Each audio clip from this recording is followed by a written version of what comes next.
ओम श्री सद्गुरु परमात्मा ने नमः। आखिर मृत्यु भय क्यों? राजा परीक्षित को भागवत सुनाते हुए जब सुखदेव को 6 दिन बीत गए और सर्प के काटने से मृत्यु होने का 1 दिन रह गया, तब भी राजा का शोक और मृत्यु भय दूर न हुआ। कातर भाव से अपने मरने की घड़ी निकट आती देखकर राजा क्षुब्ध हो रहा था। सुखदेव जी ने राजा को एक कथा सुनाई। राजन, बहुत समय पहले की बात है। एक राजा किसी जंगल में शिकार खेलने गया। संयोगवश वह रास्ता भूलकर बड़े घने जंगल में जा निकला। रात्रि हो गई, वर्षा होने लगी। सिंह व्याघ्र बोलने लगे। राजा बहुत डरा और किसी प्रकार रात्रि बिताने के लिए विश्राम का स्थान ढूंढने लगा। कुछ दूर पर उसे दीपक दिखाई दिया। वहां पहुंचकर उसने एक गंदे बीमार बहेलिए की झोपड़ी देखी।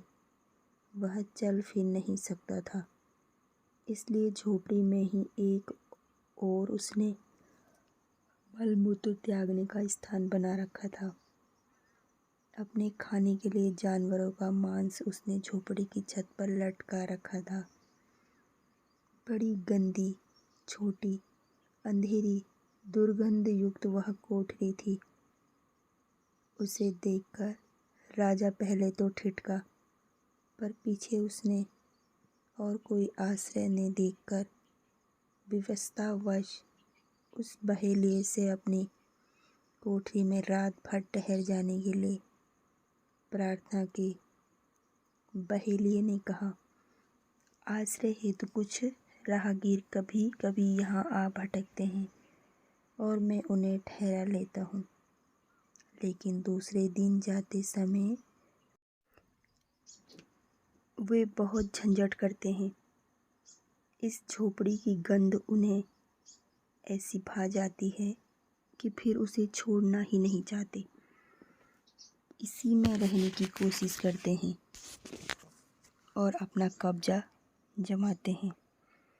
ऐसे झंझट में मैं कई बार पड़ चुका हूँ। अब किसी को नहीं ठहरने देता, आपको भी इसमें नहीं ठहरने दूंगा। राजा ने प्रतिज्ञा की, कसम खाई कि वह दूसरे दिन इस झोपड़ी को अवश्य खाली कर देगा। उसका महल तो बहुत बड़ा है, यहाँ तो वह संयोगवश ही आया है। सिर्फ एक रात ही काटनी है।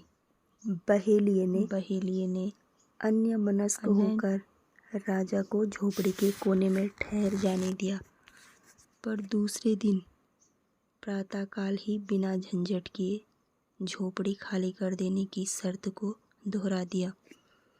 राजा एक कोने में पड़ा रहा, रात भर सोया।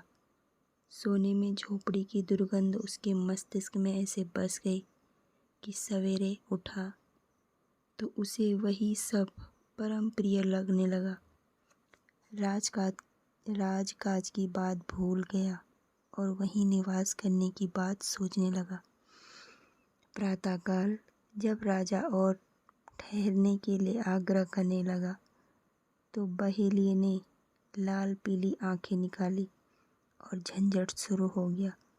झंझट बढ़ा, उपद्रव और कलह का रूप धारण कर लिया। राजा मरने मारने पर उतारू हो गया। उसे छोड़ने में भारी कष्ट और शोक अनुभव करने लगा। सुखदेव जी ने पूछा, परीक्षित, बताओ उस राजा के लिए क्या यह झंझट उचित था? परीक्षित ने कहा, भगवान, वह कौन राजा था? उसका नाम तो बताइए।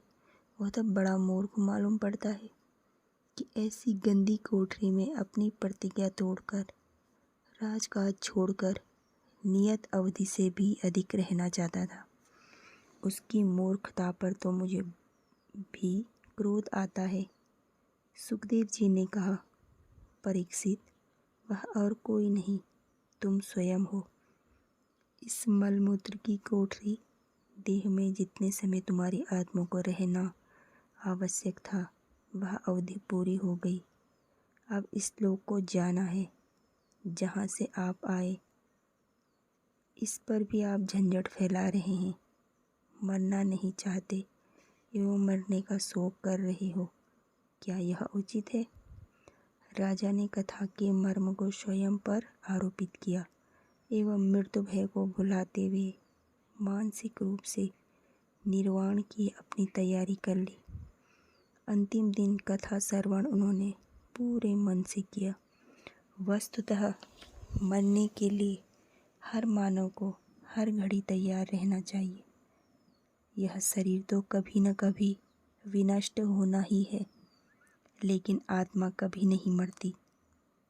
उसी को ऊंचा उठाने के प्रयास जीवन पर्यंत किए जाते रहें तो भावी जन्म सार्थक किया जा सकता है।